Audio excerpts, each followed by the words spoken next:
السلام علیکم۔ حج ایک فریضہ ہے، ہر اس بندے کے اوپر جو صاحب استطاعت ہو، سفر کرنے کی حیثیت رکھتا ہو، زندگی میں ایک مرتبہ۔ نبی علیہ الصلوۃ والسلام نے اپنی مبارک زندگی میں 3 حج کیے، 2 حج مکہ مکرمہ کی زندگی میں کیے، ایک حج پر مدینہ کے لوگ آئے اور انہوں نے بیعت کی، اس کو کہتے ہیں بیعت عقبہ اولیٰ، اور پھر دوسرے سال آئے تو انہوں نے بیعت کی، اس کو کہتے ہیں بیعت عقبہ ثانی۔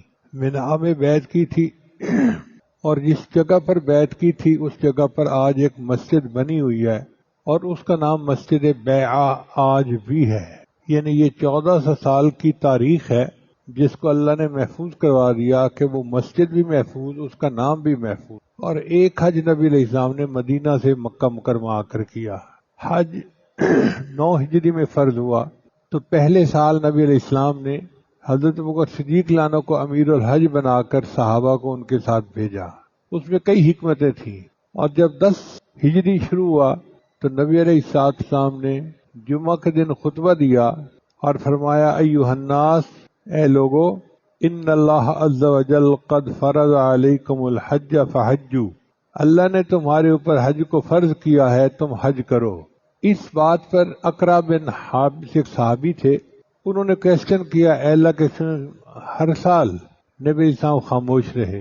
3 دفعہ انہوں نے پوچھا، نبی علیہ السلام نے کوئی جواب نہیں دیا۔ پھر نبی علیہ السلام نے فرمایا کہ دیکھو، زیادہ سوال مت پوچھا کرو، اگر میں کہہ دیتا کہ ہاں ہر سال تو ہر سال حج فرض ہو جاتا۔ 25 ذی قعدہ، ابھی ذی قعدہ کا مہینہ ہے تو 25 ذی قعدہ ہفتہ کے دن ظہر کے بعد نبی علیہ السلام مدینہ سے روانہ ہوئے۔ ذوالحلیفہ ایک جگہ ہے، وہاں پر نبی علیہ السلام عصر سے پہلے پہنچے اور 2 رکعتیں مسافرانہ ادا کی، سفر کی نماز ادا کی۔ ابو دجانہ رضی اللہ عنہ ایک صحابی تھے، ان کو نبی علیہ السلام نے مدینہ کا گورنر مقرر کر دیا، نگران مقرر کر دیا کہ میرے بعد تم مدینہ کے حالات کا خیال رکھنا۔ اس وقت مدینہ میں چیچک کی وبا پھیلی ہوئی تھی، لوگ بیمار بھی تھے، کمزور بھی تھے، اور ان کے لیے سفر کرنا مشکل تھا۔ مگر جب لوگوں نے سنا کہ نبی اسلام حج کے لیے جا رہے ہیں تو لوگ آ کر ساتھ شامل ہونے شروع ہو گئے۔ میں اکیلا ہی چلا تھا جانب منزل، مگر لوگ ساتھ آتے گئے اور کارواں بنتا گیا۔ نبی اسلام نے ایک رات ذوالحلیفہ میں گزاری، جس کو میقات کہتے ہیں۔ آپ کی تمام ازواج آپ کے ساتھ تھیں۔ اس رات آپ نے تمام ازواج کو وقت دیا۔ دن کے وقت غسل احرام کیا تو سیدہ عائشہ صدیقہ رضی اللہ عنہا فرماتی ہیں کہ میں نے احرام باندھنے سے پہلے آپ کے جسم پر تیل بھی لگایا اور آپ کو زریرہ خوشبو بھی لگائی، یعنی احرام کے کپڑے پہننے سے پہلے اگر جسم پہ خوشبو لگائی جائے تو وہ جائز ہوتی ہے۔ اور اللہ کی شان دیکھیں کہ اسی رات اسماء بنت امیس صدیق رضی اللہ عنہ کی بیوی تھیں، ان کے ہاں بیٹے کی ولادت ہوئی جس کا نام محمد بن ابو بکر رکھا گیا۔ نبی اسلام نے انہیں فرمایا کہ تم حالت نفاس میں ہو، احرام کی نیت کر لو، طواف اور نماز کے بعد باقی سب کام کرنا۔ جابر اللہ عنہ فرماتے ہیں کہ جب یہ قافلہ چلا تو حد نظر تک لوگ تھے، دائیں بائیں پیچھے ہر طرف لوگ ہی لوگ تھے، اور صحابہ تلبیہ پڑھ رہے تھے، لبیک اللہم لبیک لبیک لا شریک لک لبیک ان الحمد والنعمت لک والملک لا شریک لک۔ تو جبریل علیہ السلام آئے اور انہوں نے کہا کہ اے اللہ کے حبیب صلی اللہ علیہ وسلم، یا محمد مر اصحابک فلیرفعوا اصواتہم، اپنے صحابہ سے کہیے کہ یہ اونچا تلبیہ پڑھیں۔ تو مردوں کے لیے اونچا تلبیہ پڑھنا افضل ہے، اونچا پڑھنے سے مراد چیخ چلا کے نہیں، لیکن مناسب آواز کے ساتھ۔ عورتیں ذرا آہستہ پڑھیں۔ تو اللہ تعالیٰ کو تلبیہ کا پڑھنا اتنا پسند ہے کہ مستقل اس مقصد کے لیے جبریل علیہ السلام کو بھیجا کہ صحابہ سے کہیں کہ اونچا تلبیہ پڑھیں۔ صحابہ کہتے ہیں کہ ہم نے اتنا اونچا تلبیہ پڑھنا شروع کر دیا کہ جب ہم بئر روحہ پر پہنچے تو ہماری زبانیں خشک ہو چکی تھیں۔ بئر روحہ ایک کنواں ہے جو راستے میں آتا ہے۔ نبی علیہ السلام نے فرمایا کہ 70 انبیاء سفر حج کرتے ہوئے یہاں رکے، تو اللہ نے اپنے محبوب صلی اللہ علیہ وسلم کو ان کے پرانے مناظر کشف کی نظر سے دکھا دیے۔ نبی علیہ السلام نے فرمایا ثنیہ حرشی ایک جگہ ہے، وہاں پہنچ کر فرمایا کہ میں یونس بن متا کو سرخ اونٹنی پر اونٹ کا جبہ پہن کر تلبیہ پڑھتے ہوئے دیکھ رہا ہوں۔ وادی ارزق میں موسیٰ علیہ السلام کو سرخ اونٹ کانوں میں انگلیاں ڈالے تلبیہ پڑھتے دیکھ رہا ہوں۔ وادی اسفان میں ہود علیہ السلام اور صالح علیہ السلام کو تلبیہ پڑھتے دیکھ رہا ہوں۔ پھر فرمایا کہ عیسیٰ علیہ السلام بھی بیر روحہ سے تلبیہ پڑھ کر حج کریں گے۔ بلاد شام سے جب مکہ مکرمہ جائیں تو مدینہ طیبہ راستے میں پڑتا ہے، تو یہ انبیاء چونکہ بلاد شام میں تھے تو جب انہوں نے حج کیے تو بیر روحہ پہ رکے اور وہاں سے یہ آگے چلے، تو 70 انبیاء نے وہاں سے تلبیہ پڑھ کر حج کیا۔ اب چونکہ سفر تھا اور اس میں بیویاں بھی سب ساتھ تھیں تو کچھ گھریلو قسم کی باتیں بھی پیش آئیں، وہ بھی بڑی دلچسپ ہیں۔ سیدہ صدیقہ رضی اللہ تعالی عنہ، ان کا اونٹ ذرا تیز تھا، جلدی چلتا تھا، اور صفیہ رضی اللہ تعالی عنہ کا جو اونٹ تھا وہ کمزور تھا، آہستہ چلتا تھا، وہ پیچھے رہ جاتی تھیں۔ تو نبی علیہ السلام نے عائشہ رضی کا اونٹ صفیہ رضی کو دے دیا، تو عائشہ رضی کو غصہ آیا کہ میرا اونٹ ان کو دے دیا ہے، تو انہوں نے اتنا کہا کہ آپ میرا اونٹ ان کو دے رہے ہیں اور آپ اللہ کے رسول ہیں۔ تو نبی علیہ السلام تو خاموش رہے، لیکن ابوبکر صدیق رضی تو والد تھے، انہوں نے ایک تماچا لگایا عائشہ رضی کو اور فرمایا کہ تو نبی علیہ السلام کے سامنے آواز نکالتی ہے، بولتی ہے۔ تو نبی علیہ السلام نے سمجھایا کہ ابوبکر، یہ سیدھی سادی عورت وادی کے اندر کھڑے ہو کر اس کی بلندی کا اندازہ نہیں لگا سکتی، یعنی ایک عورت کی سوچ محدود ہوتی ہے، وہ اپنا گھر، اپنی سوکن، اپنی زندگی وہیں تک سوچتی ہے، اس کے اندر بالغ نظری نہیں ہوتی کہ بڑا سوچے، ویژن ہو اس کے اندر۔ پھر حضرت صفیہ رضی اللہ تعالی عنہ جو تھی وہ رونے لگ گئیں، کیونکہ تھوڑے دیر عرصہ پہلے شادی ہوئی تھی، تو نبی علیہ السلام نے ان کے آنسو پوچھے۔ اب جب انہوں نے دیکھا کہ نبی علیہ السلام میرے آنسو پوچھ رہے ہیں تو وہ اور رونے لگیں، تو اس پر نبی علیہ السلام کے چہرے پہ ناگواری کے آثار ہوئے۔ تربیت کرنی تھی نا، تو آپ خاموش ہو گئے۔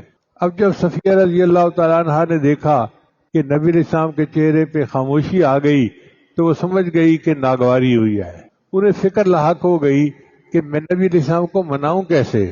چنانچہ وہ عائشہ رضی اللہ عنہ کے پاس آئیں، حالانکہ سوکن تھیں، اور انہوں نے کہا کہ میری زیادہ رونے کی وجہ سے نبی علیہ السلام مجھ سے خفا ہو گئے ہیں، آپ ان کو راضی کر دو۔ سیدہ صدیقہ رضی اللہ تعالیٰ تو بہت سمجھدار تھیں، بہت فقیہ تھیں، چنانچہ انہوں نے کہا کہ میرے ساتھ ڈیل کر لو، کیا کہ آج کی رات تمہاری ہے، وہ مجھے دے دو تو میں نبی علیہ السلام کو راضی کر دیتی ہوں۔ تو صفیہ رضی اللہ عنہ آمادہ ہو گئیں۔ عائشہ رضی اللہ عنہ فرماتی ہیں کہ میں نے اپنا ایک دوپٹہ نکالا اور اس کے اوپر خوشبو لگائی جو نبی علیہ السلام کو بہت پسند تھی، اور میں عشاء کے بعد نبی علیہ السلام کے خیمے میں داخل ہو گئی، تو نبی علیہ السلام نے دیکھ کر فرمایا عائشہ یہ تو صفیہ کی رات تھی، تم یہاں کیسے آ گئی؟ انہوں نے کہا ذالک فضل اللہ یؤتیہ من یشاء، یہ تو اللہ کا فضل ہے، وہ جس کو عطا کر دیتا ہے۔ چنانچہ نبی علیہ السلام ان کی سفارش پر صفیہ رضی اللہ تعالیٰ عنہ سے بھی راضی ہو گئے۔ جب چل رہے تھے تو ایک صحابی تھے انجشہ رضی اللہ تعالیٰ عنہ، وہ عورتوں کے اونٹوں کو خوب بھگا رہے تھے، تو نبی علیہ السلام نے فرمایا ویحک یا انجشہ رویدک سوقک رفقا بالقواریر، کہ انجشہ تمہارے اونٹوں کے اوپر شیشے کی بنی ہوئی چیزیں بیٹھی ہوئی ہیں، یعنی عورتوں کی نزاکت کو نبی علیہ السلام نے شیشے کی بنی ہوئی چیزوں سے تشبیہ دی کہ یہ عورتیں نرم و نازک ہوتی ہیں، یہ اس قسم کے جھٹکے برداشت نہیں کر سکتی کہ اونٹ بھاگ دے رہے ہیں اور یہ برداشت کر لیں، تھک جائیں گی، تو نبی علیہ السلام نے انہیں منع فرمایا ہے۔ ایک صحابی تھے سراقہ رضی اللہ تعالیٰ عنہ، انہوں نے نبی علیہ السلام سے کہا اے اللہ کے نبی صلی اللہ علیہ وسلم ہمیں حج کے مسائل سکھا دیجئے۔ چنانچہ نبی علیہ السلام نے اس موقع پر حج کی تفصیل جو ہے سمجھا دی۔ مکہ مکرمہ کے قریب مقام صرف میں پہنچے تو سیدہ عائشہ رضی اللہ عنہا کو ماہواری آ گئی، حیض آ گیا، وہ رونے لگ گئیں کہ میں تو حرم میں داخل نہیں ہو سکوں گی اور میں تو حج نہیں کر سکوں گی۔ تو نبی علیہ السلام نے ان کو تسلی دی، فرمایا کہ تم نے حج کا احرام باندھا ہے، حج کر سکو گی لیکن حرم میں داخل نہیں ہو سکتی، تم ادھر ہی ٹھہرو۔ فرمایا ان ھذا شیء کتبہ اللہ علی بنات آدم، یہ چیز ہے جس کو اللہ نے آدم علیہ السلام کی بیٹیوں کے لیے لکھ دیا ہے۔ نبی علیہ السلام نے ذی طواف پڑاؤ ڈالا، 4 ذی الحجہ صبح کے وقت اعلیٰ مکہ سے باب السلام سے داخل ہوئے، آج کل اس کا نام باب بنی شیبہ ہے۔ جب نبی علیہ السلام حرم میں داخل ہوئے تو آپ صلی اللہ علیہ وسلم کی مبارک آنکھوں میں آنسو تھے. آپ نے حجر اسود کا بوسہ لیا اور آپ نے حرم میں داخل ہو کر 2 رکعت تحیۃ المسجد نہیں پڑھی، سیدھا طواف کے لیے چلے گئے اور طواف شروع کیا. اور نبی علیہ السلام جب داخل ہوئے حرم میں تو آپ صلی اللہ علیہ وسلم نے ہاتھ اٹھا کر دعا مانگی. اب یہ غیر مقلدین جو کہتے ہیں نا کہ جی ہاتھ اٹھا کر دعا مانگنا بدعت ہے، ان بیچاروں کو یہ سمجھ نہیں کہ نبی علیہ السلام نے خود ہاتھ اٹھا کر دعا مانگی، تو دعا ہاتھ اٹھا کر مانگنا سنت ہے. پھر نبی علیہ السلام نے جو طواف کیا تو استلام حجر اسود کیا. استلام کہتے ہیں کہ حجر اسود کے سامنے گزرتے ہوئے اس کو اگر تو قریب ہے تو ہاتھ لگائے اور اگر دور ہے تو اشارہ کر دے. جیسے ہوتا ہے نا فلائنگ کس کرنا، کسی کو بچے کرتے ہیں، تو ایسے گویا حجر اسود کو فلائنگ کس کی جاتی ہے، اس کو استلام کہتے ہیں. پھر نبی علیہ السلام نے طواف ختم ہونے کے بعد حجر اسود کو آ کر دیر تک بوسہ دیا. عمر لانو بھی ساتھ تھے، تو عمر لانو بہت قوی تھے، تو نبی علیہ السلام نے فرمایا کہ عمر بوسہ لینے کے لیے زور آزمائی مت کرنا، یعنی اگر موقع ہو تو انسان بوسہ لے لے، اگر رش زیادہ ہے موقع نہیں ہے تو کوئی بات نہیں، دور سے اس کا استلام کر لے، یہی کافی ہے. پھر مسلمان چونکہ بیمار تھے، بخار تھا، چیچک کی وبا سے نکل کر آئے تھے تو کمزور نظر آتے تھے، تو مشرکین دیکھ رہے تھے. تو نبی علیہ السلام نے صحابہ کو 3 چکروں میں رمل کرنے کا حکم دیا. رمل کہتے ہیں پہلوانوں کی چال چلنا. پہلوان جب ایک دوسرے کے سامنے آتے ہیں نا تو بہت ایسے ہمت سے چلتے ہیں دوسرے کو دکھانے کے لیے. تو نبی علیہ السلام نے فرمایا کہ طواف کے پہلے 3 چکروں میں رمل کرو، تو سب صحابہ نے رمل کیا، التوا بھی کیا. پھر نبی علیہ السلام نے طواف ختم ہونے کے بعد زمزم پیا اور صفا کی طرف آئے اور صفا اور مروہ کے درمیان سعی کی. درمیان میں جو 2 جگہیں ہیں میلین اخضرین جن کو کہتے ہیں، اس کے درمیان نبی علیہ السلام آہستہ آہستہ دوڑے بھی صحیح، وہ بھی سنت ہے. پھر اس کے بعد نبی علیہ السلام نے شکرانے کے 2 نفل پڑھے اور یوں عمرہ ختم ہو گیا. مگر عمرے کے بعد نبی علیہ السلام نے حلق نہیں کروایا، چونکہ آپ کا قران کا احرام تھا. جو قران کا احرام ہوتا ہے اس میں عمرہ کرنے کے بعد حلق نہیں کرواتے بلکہ اسی احرام کے ساتھ حج کرتے ہیں. حضرت ابوبکر صدیق لانو، حضرت عمر لانو، حضرت علی لانو، حضرت طلحہ اور زبیر، انہوں نے بھی احرام نہیں کھولا، انہوں نے بھی قران کا احرام باندھ لیا. حضرت علی لانو یمن گئے ہوئے تھے، وہ وہاں سے آ کر حج میں شامل ہوئے تھے. نبی علیہ السلام مکہ کے باہر 4 دن ٹھہرے، 5-6 ذی الحجہ دن میں حرم تشریف لاتے، رات کو واپس چلے جاتے. 7 ذی الحجہ کو نبی علیہ السلام نے باب کعبہ کے قریب علامات قیامت کا خطبہ دیا، تفصیل کے ساتھ بتایا کہ قیامت کب آئے گی. اس حج میں نبی علیہ السلام نے کل 5 خطبے دیے. ایک خطبہ 7 ذی الحجہ مکہ میں، دوسرا یوم عرفہ، تیسرا یوم نحر قربانی کا دن، چوتھا یوم قرار سے ہے اس سے اگلا دن، اور 5واں جو تھا یوم النفر الاول. 5 خطبے نبی علیہ السلام نے دیے. 8 ذی الحجہ جمعرات کو چاشت کے وقت نبی علیہ السلام مینا سے روانہ ہوئے. بلال لانو ساتھ تھے، وہ سایہ کر رہے تھے. نبی علیہ السلام نے 8 ذی الحجہ کو مینا پہنچ کر قیام فرمایا. اس رات سورۃ المرسلات نازل ہوئی. نبی علیہ السلام نے مینا میں 5 نمازیں ادا فرمائیں، ظہر، عصر، مغرب، عشاء اور اگلے دن کی فجر. اور پھر فجر کے بعد جمعہ کے دن عرفات کے لیے گئے. جمعہ کے دن اگر یوم عرفہ ہو تو اس کو حج اکبر کہتے ہیں، اور ایک حدیث مبارکہ میں آتا ہے کہ اس حج کا ثواب 70 حجوں کے برابر ہوتا ہے. نبی علیہ السلام جب عرفات پہنچے تو آپ نے عرفات کا خطبہ دیا، جمع بین الصلاتین کی، یعنی ظہر اور عصر کو اکٹھا پڑھ لیا. آپ سواری پر تھے تو ام الفضل نے آپ کو دودھ پیش کیا. ایک صحابیہ تھیں جو عبداللہ بن عباس لانو اور فضل بن عباس کی والدہ تھیں. اور نبی علیہ السلام نے اس مجلس میں یہ بھی فرمایا کہ آج کے بعد میں اور تم اس مجلس میں دوبارہ اکٹھے نہیں ہوں گے. نجد کے کچھ لوگ حاضر ہوئے، انہوں نے نبی علیہ السلام سے پوچھا، اے اللہ کے وسلم، حج کسے کہتے ہیں؟ نبی علیہ السلام نے فرمایا، الحج العرفہ، عرفات کا جو وقوف ہے وہ حج ہوتا ہے. چنانچہ حج کا کوئی عمل مس ہو جائے اس کی مکافات ہے، لیکن اگر وقوف عرفہ مس ہو گیا تو حج ہی ختم ہو گیا. اس موقع پر نبی علیہ السلام نے وہ خطبہ دیا جس کو خطبہ حجۃ الوداع کہتے ہیں۔ اس میں نبی علیہ السلام نے باہم حقوق کی تلقین فرمائی، عورتوں کے ساتھ حسن سلوک کا حکم دیا، فرمایا کہ خون بہا معاف کر دو، اور یہ بھی فرمایا کہ تم دین کے اوپر جمے رہنا۔ ایک حاجی کی وفات ہوئی۔ یہ خوش نصیب حاجی تھا جو وقوف عرفہ کے وقت فوت ہوا۔ اس کو 2 چادروں کے اندر دفن کیا گیا۔ حدیث مبارکہ میں آتا ہے کہ اس طرح جو حاجی احرام کی حالت میں فوت ہوتا ہے وہ قیامت کے دن اللہ کے سامنے لبیک لبیک پڑھتا ہوا کھڑا ہوگا۔ اسی موقع پر قرآن مجید کی آیت اتری، الیوم اکملت لکم دینکم واتممت علیکم نعمتی ورضیت لکم الاسلام دینا۔ حضرت عمر اس آیت کو سن کر رونے لگ گئے، تو دوسرے صحابہ نے پوچھا آپ رو کیوں رہے ہیں؟ انہوں نے فرمایا کہ انبیاء تشریف لاتے ہیں دین کو مکمل کرنے کے لیے، اب جب دین مکمل ہو گیا تو مجھے لگتا ہے کہ میرے محبوب ہم سے جدا ہو جائیں گے۔ اور اللہ کی شان دیکھیے کہ 2 مہینے کے اندر نبی علیہ السلام نے پردہ فرما لیا۔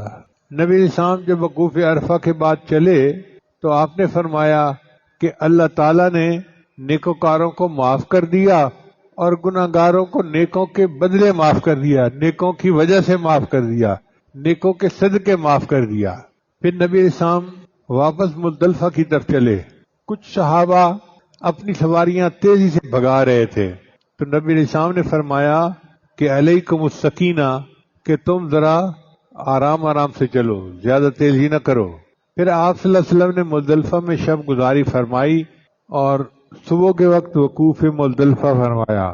جب نبی علیہ السلام مزدلفہ کی دعا مانگ رہے تھے تو آپ صلی اللہ علیہ وسلم مسکرائے۔ حضرت ابوبکر صدیق نے پوچھا اے اللہ کے نبی صلی اللہ علیہ وسلم مسکرائے کیوں ہیں؟ تو نبی علیہ السلام نے فرمایا کہ میں نے عرفات میں دعا مانگی تھی، اللہ میرا جو امتی حج کے لیے آئے تو سب گناہوں کو معاف کر دے۔ تو اللہ نے فرمایا تھا کہ میں نے اپنے حق تو معاف کر دیے، حقوق العباد معاف نہیں ہوں گے، مگر میں یہ دعا مانگتا رہا۔ جب میں نے مزدلفہ میں آ کر دعا مانگی تو اللہ نے فرمایا اچھا میں اپنے حق معاف کر دوں گا، اور جو حق لینے والے ہوں گے بندے ان کو اپنی طرف سے اجر دے کے وہ بھی معاف کروا دوں گا۔ تو الحمدللہ کہ حج کرنے سے اللہ تعالیٰ سب گناہوں کو معاف فرما دیتے ہیں۔ مزدلفہ سے جب منا کی طرف روانہ ہوئے تو اس وقت 2 لڑکے نبی علیہ السلام کی خدمت میں تھے، ایک اسامہ بن زید اور ایک فضل۔ نبی علیہ السلام نے فضل کو اپنی سواری میں پیچھے بٹھا لیا اور اسامہ پیدل ساتھ چل رہے تھے۔ عبداللہ ابن عباس عنہ کو نبی علیہ السلام نے فرمایا کہ کنکریاں لو کہ ہم نے رمی کرنی ہے۔ مزدلفہ سے کنکریاں لے کر منا آ کے رمی کرتے ہیں۔ اتنے میں ایک عورت مسئلہ پوچھنے کے لیے آئی۔ اس نے مسئلہ پوچھا اے اللہ کے نبی صلی اللہ علیہ وسلم کیا میں اپنے والد کی طرف سے حج کر سکتی ہوں جس کو حج بدل کہتے ہیں؟ تو نبی علیہ السلام نے فرمایا ہاں کر سکتی ہو۔ اب اللہ کی شان دیکھیں کہ جب وہ عورت مسئلہ پوچھ رہی تھی تو فضل جو تھے وہ نوجوان تھے، ان کی نظر بھی عورت کے چہرے پر پڑی، تو نبی علیہ السلام نے ان کو روکا نہیں بلکہ ان کے سر پہ ہاتھ رکھ کے چہرہ بدل دیا۔ کتنی حکمت عملی تھی نبی علیہ السلام میں کہ آپ نے مقصد بھی پورا کر دیا، ان کو سمجھا دیا کہ بھئی یہ عورت غیر محرم ہے تم اس کو مت دیکھو، مگر زبان سے نہیں فرمایا، بس سر پہ ہاتھ رکھ کے ان کا چہرہ دوسری طرف کر دیا۔ راستے میں ایک جگہ آتی ہے جس کو بطن محصر کہتے ہیں، وہاں پر اصحاب فیل کو عذاب ہوا تھا۔ الم تر کیف فعل ربک باصحاب الفیل، یہ جو قرآن مجید کی سورت اتری یہ ان اصحاب فیل ہاتھیوں والوں کے لیے۔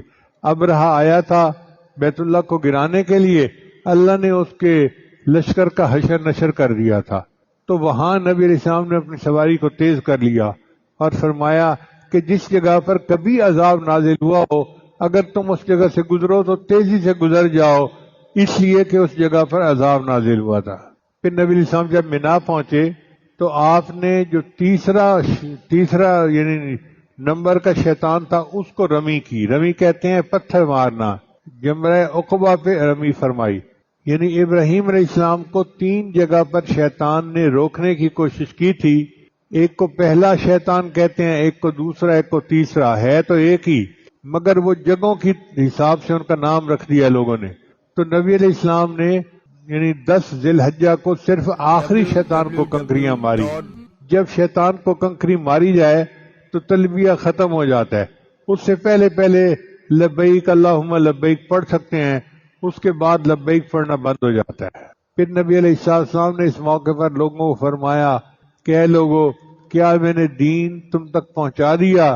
تو لوگوں نے کہا کہ اللہ کے حبیب آپ نے پہنچا دیا. نبی علیہ السلام نے فرمایا کہ اللہم اشہد، اے اللہ تو گواہ رہنا کہ میں جس مقصد کے لیے دنیا میں آیا تھا میں نے اس مقصد کو پورا کر دیا. پوری دنیا میں جتنے انسان آئے ہر ایک کی زندگی ادھوری کہ جی وہ کچھ کرنا چاہتے تھے، زندگی نے وفا نہ کی، چلے گئے. بڑے بڑے شاعر آئے جی، وہ اور بھی لکھنا چاہتے تھے، زندگی نے وفا کی، چلے گئے. بڑے بڑے جرنیل آئے جی، بڑی فتوحات کی، اور بھی کرنا چاہتے تھے، زندگی نے وفا نہ کی، چلے گئے. ہر ایک کی زندگی آپ کو ادھوری نظر آئے گی.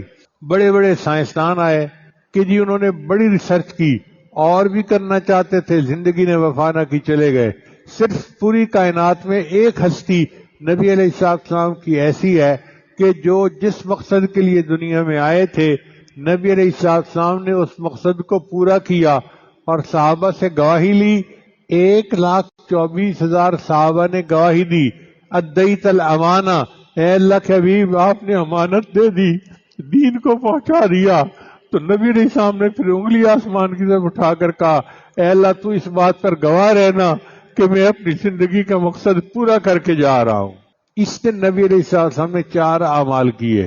پہلا عمل رمی کی، دوسرا عمل قربانی دی جو حج کی قربانی ہوتی ہے، پھر اس کے بعد حلق کروایا یعنی بال کٹوائے، اور اس کے بعد پھر طواف زیارت فرمایا. مینا میں نبی علیہ السلام نے صحابہ کی تقسیم کر دی. جو مہاجرین صحابہ تھے ان کو دائیں طرف، اور جو انصار صحابہ تھے ان کو بائیں طرف، اور باقی صحابہ کو درمیان میں.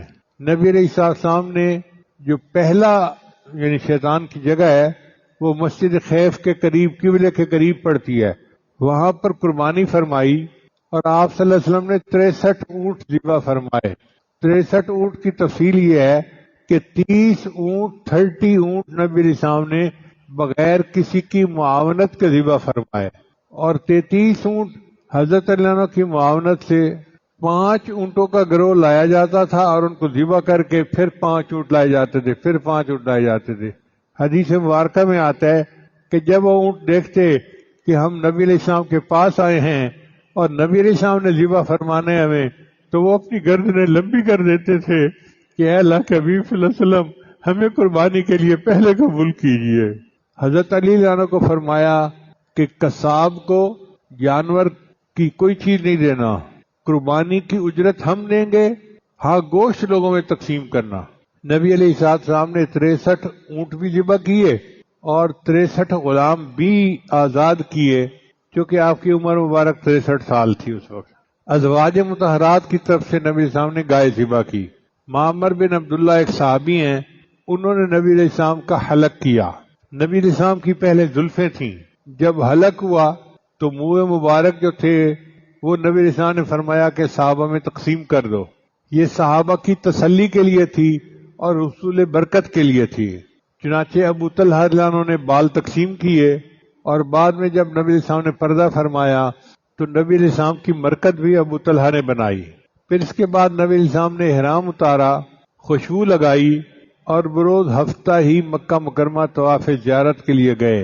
نبی علیہ السلام نے جو طواف زیارت کیا تو وہ اونٹنی کے اوپر بیٹھ کر کیا.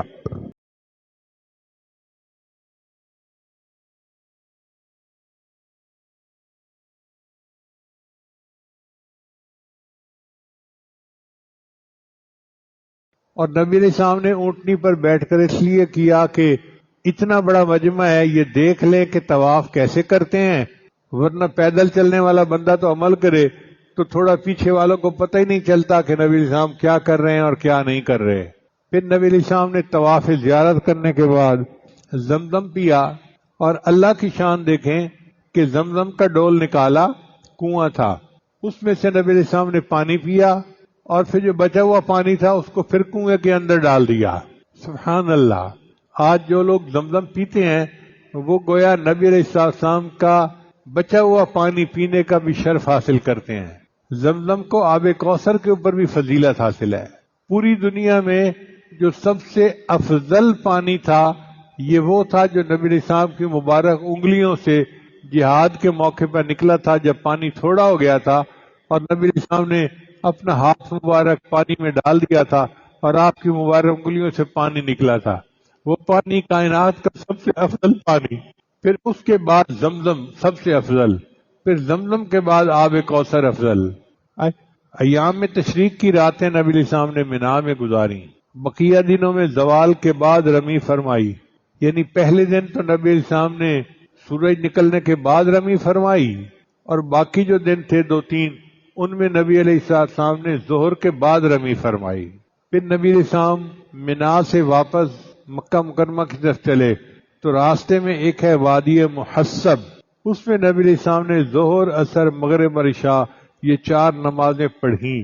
جب حج ہو گیا تو سیدہ عائشہ صدیقہ رضی اللہ عنہا نے خواہش ظاہر کی، اے اللہ کے حبیب صلی اللہ علیہ وسلم میں عمرہ نہیں کر سکی چونکہ مجھے ایام آ گئے تھے، حج تو میں نے کر لیا، اب میرا دل چاہتا ہے میں عمرہ بھی کروں۔ تو نبی علیہ السلام نے ان کے بھائی عبد الرحمن بن ابوبکر کے ساتھ انہیں بھیجا، فرمایا تم جاؤ عمرہ کرو، میں تمہارا انتظار کروں گا۔ یہ وہی جگہ ہے جہاں پر آج مسجد عائشہ بنی ہوئی ہے اور لوگ وہاں احرام باندھ کر عمرہ کرتے ہیں۔ نبی علیہ السلام جب حرم سے واپس آئے تو آپ صلی اللہ علیہ وسلم اعلیٰ مکہ کی طرف سے گئے تھے، یعنی اونچی جو صفا مروہ والی سائڈ ہے نا ادھر سے داخل ہوئے تھے، لیکن جب روانہ ہوئے واپسی پہ تو اسفل مکہ کی طرف سے آئے، مسلہ کی طرف سے آئے، اور نبی علیہ السلام اپنے ساتھ زمزم بھی لے کر آئے، اور نبی علیہ السلام نے سیدنا حسن اور سیدنا حسین اللہ عنہ کی تحنیک بھی زمزم سے کی تھی۔ واپس جب مقام روحہ پہ پہنچے تو ایک عورت نے بچے کے حج کے متعلق پوچھا کہ اے اللہ کے نبی صلی اللہ علیہ وسلم کیا بچہ حج کر سکتا ہے؟ تو نبی علیہ السلام نے فرمایا ہاں حج کر سکتا ہے، لیکن اس کا ثواب اس کے ماں اور باپ کو ملے گا۔ پھر نبی علیہ السلام نے ذوالحلیفہ میں رات گزاری، اگلے دن مدینہ میں داخل ہوئے۔ جب مدینہ میں داخل ہوئے تو نبی علیہ السلام کی نظر جبل احد پر پڑی تو نبی علیہ السلام نے فرمایا ھذا جبل یحبنا ونحبہ، یہ احد پہاڑ ہے، یہ ہم سے محبت کرتا ہے اور ہم اس سے محبت کرتے ہیں۔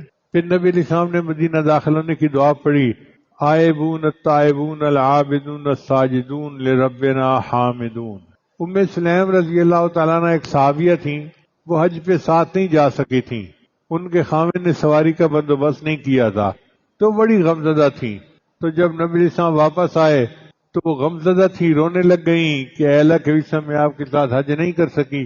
تو نبی علیہ السلام نے فرمایا کہ جو بندہ رمضان میں عمرہ کرے گا اس کو میرے ساتھ حج کرنے کی سعادت نصیب ہو جائے گی۔ اس صحابیہ کی وجہ سے امت کے لیے اللہ نے آسانیاں کر دی۔ نبی علیہ السلام نے حج پر دعائیں مانگی، مگر اتنی دل پذیر دعائیں ہیں کہ بندہ حیران ہو جاتا ہے کہ آپ اللہ کے حبیب، آپ اس دنیا کو بنانے کی اصل وجہ، مگر آپ صلی اللہ علیہ وسلم نے اتنی محبت سے دعائیں مانگی، اتنی عاجزی سے دعائیں مانگی کہ فرمایا اللہم انک تسمع کلامی وترا مکانی وتعلم سری وعلانیتی لا یخفی علیک شیء من امری وانا البائس الفقیر المستغیث المستجیر الوجل المشفق المقر المعترف بذنبہ اسألک مسألة المسکین وابتہل الیک ابتہال المذنب الذلیل وادعوک دعاء الخائف الضریر من خضعت له رقبته وفاضت لك عبرته وذل لك جسمه ورغم لك انفه اللهم لا تجعلني بدعائك شقيا وكن بي رؤوفا رحيما یا خیر المسئولین و یا خیر المعطین۔